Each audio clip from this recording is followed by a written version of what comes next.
Hi there, it's Kevin with the Rogue Market here with a market update concerning the Tcgplayer announcement about their upcoming changes. So we're just going to try to unpack this here, and I've noticed one thing I think is going to be affected the most by this update, and that is the low supply cards that spike up.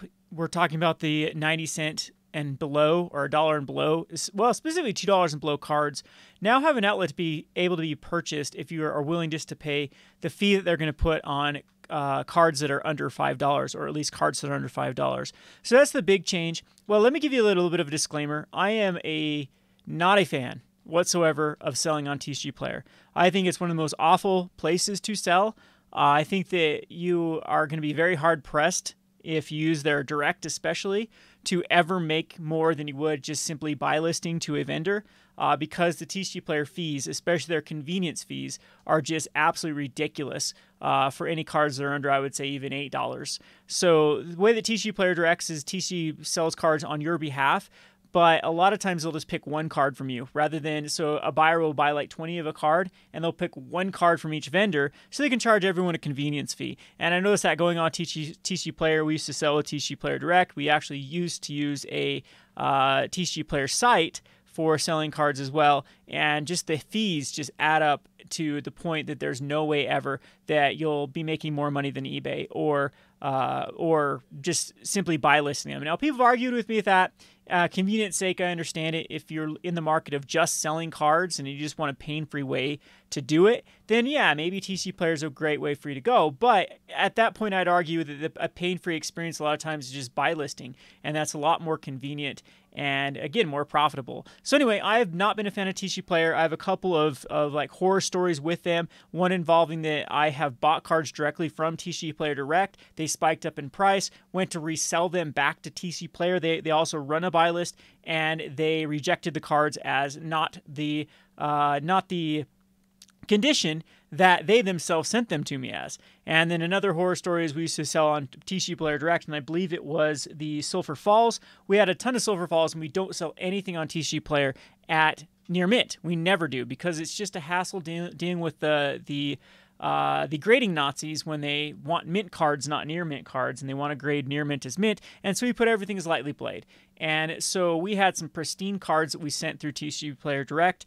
How Tcgplayer directs is you reimburse Tcgplayer, and for whatever reason, Tcgplayer did not want to accept our pristine mint Sulphur Falls, just absolutely pristine, saying that they weren't not only near mint, but not only lightly played. So for that reason, I just decided I would never have anything to do with Tcgplayer again. I'd never sell on their site just because the hassle is just out of this world. Their customer service is absolutely atrocious. It's funny because like Zach will have a problem with Tcgplayer and never not get a response, but then I'll, as a bigger name in the community, I'll actually tweet it out, and then mysteriously I will get a response because they're kind of worried about the backlash there. But anyway, we'll kind of leave that aside. If that's giving you my thoughts about Tcgplayer as a seller. Would never use it. I do not suggest that you ever use it.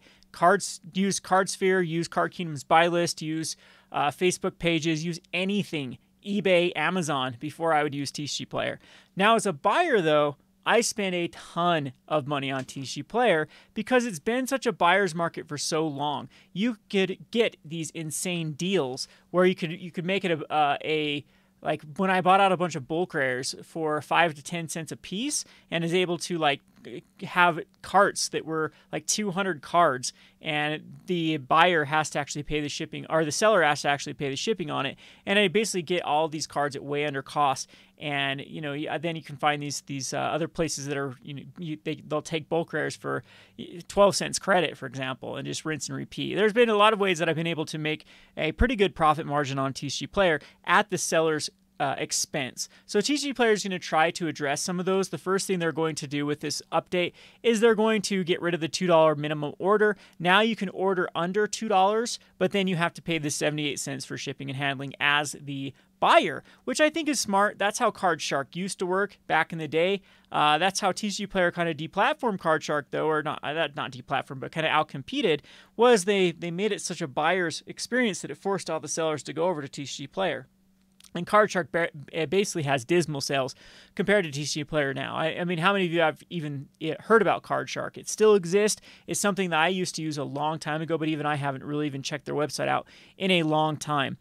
So the $2 order, I don't know how it's going to affect a lot of sales, if it's going to actually increase or decrease, probably decrease, of course, at $2 or below, but at least is going to alleviate some problems with the sellers getting stuck with unprofitable packages. And now I know that I cause a lot of unprofitable packages. It used to kind of be a game. You can call me a jerk for doing this, but I would definitely want to buy out a card that was under $2 and then just fill up the list with a bunch of bulk rares to make it so it's a $2 package. And then when people send me 14 cards at $2, of course they're losing money at that point. Or I've even got packages up to ridiculous amounts of cards at $2 free shipping, and then the seller's just out money by having to ship that. So I get it. There have probably been a lot of people that have been very upset with TCG Player having to ship these packages and taking off inventory or frozen inventory until they could kind of purge anything that is under $2, because as people have shown with spreadsheets in the past, that selling anything under like $8 on TCG Player is terrible profit margins, and apparently they've got enough of complaints that they're just going to try to solve that to at least having a $5 minimum order before they charge the 0.78 cents for shipping and handling. And that's what most people do. I mean, a lot of other places, they'll do free shipping if the orders are over $10 or $20. TCG Player at least is at this point put it over $5. You can have the option if the seller wants to get free shipping, and they're not going to have to make people compete at under $5 for free shipping. So where I see this going as far as the market is really going to be affected is those pesky cards that affect the TCG mid prices, especially on like MTG Price or MTG Goldfish, where they get kind of solidified as this price that isn't accurate. And that's why a lot of people like to use market price. First of all, market price is a lot more accurate for when a card is lower than it should be, and same thing when it's higher than it should be. So I've seen a lot of these cards kind of get stickied with this TCG mid, or even TCG low, when it is not representative of what's going on. So what I mean by this is a lot of cards that spike up from that 60-cent range. We see it all the time, like a card from Lorwyn that goes from 60 cents to $9 overnight. And then you go and you're like, and you look, it's like, oh, TCG low still says it's 60 cents. So a lot of people still think it's worth 60 cents.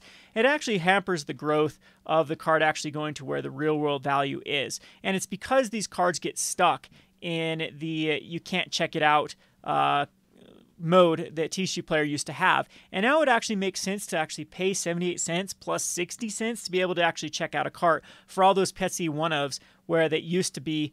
For example, I'm trying to think of some cards that I bought out in the past, like Null Chambers, for example. There are pages and pages and pages of Null Chambers that I couldn't touch because there was only one of them available, and there was nothing that I could actually increase it up to a $2 card. So, for example, I mean, this isn't a good example because there's only one of them. Ogre Slumlord, this card that's spiking. Here's one, for example, that I'm sure that this hasn't been purchased because no one's able to get this up to a $2 card. If you add 91 cents plus 99 cent shipping, you are up to just $1.90. And unfortunately for the buyers, probably not unfortunately for the seller, because the seller should probably adjust this price, you can't actually buy this card. It would be the cheapest card right now, but you'd have to go find something else from this seller to throw in to actually make the cart worth it. And a lot of these would actually be even worse when the shipping and handling would be even higher than this, because I think it doesn't even include the shipping. It's like you have to have a cart that's over with this price right here is how it worked. So again, I've found these in the past of cards that have spiked up recently. For the sake of the argument, I'm not gonna show it for right now, but we'll find these in the future where there'll just be pages and pages and pages of under $2 cards that cannot be purchased because of the pesky $2 buy list. So it's gonna make these price increases be a lot more erratic, where someone can target that low supply Lorwyn card that spikes up because of a new commander, for example, and just kind of go crazy with buying up all of those low end cards. So that's one of the changes that I definitely see.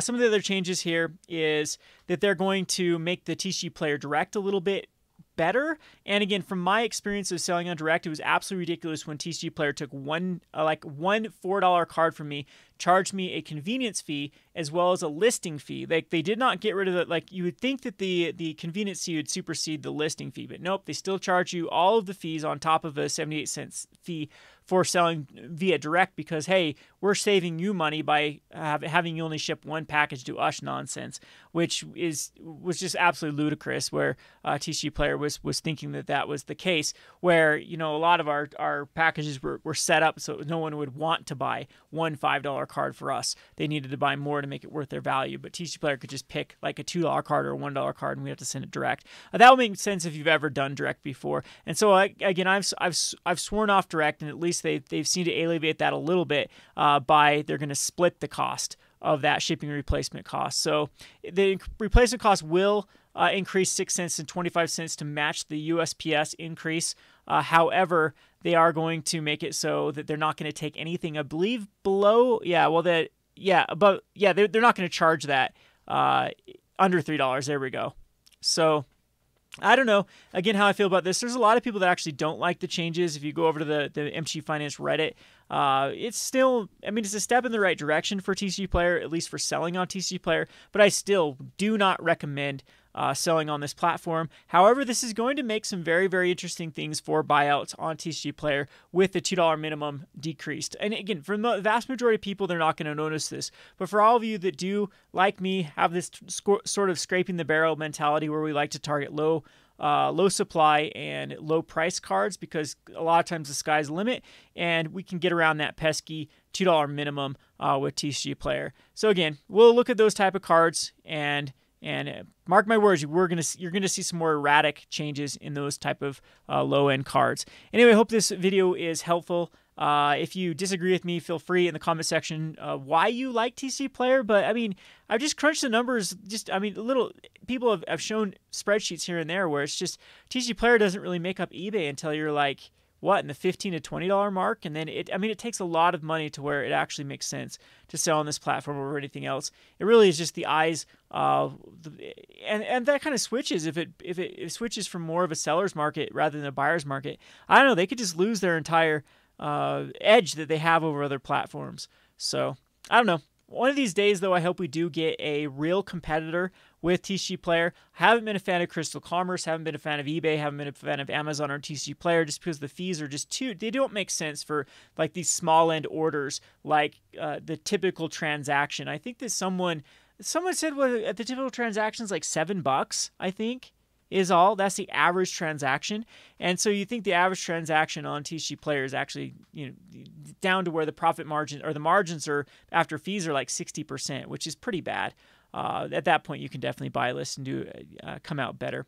Anyway, we'll get back to tomorrow. We'll have the Market Monday recap where we'll be going over the picks from the Market Monday. This week, I think, is a pretty good one, so go check out my main channel if you haven't seen this week's Market Monday. And we'll also get back to doing the usual. That'll be my goal, at least for March, is to get back into the regular swing of things, of doing things on a weekly basis on the days like the Rogue roundups and whatnot. Anyway, this has been Kevin with the Rogue Market. Thanks for watching.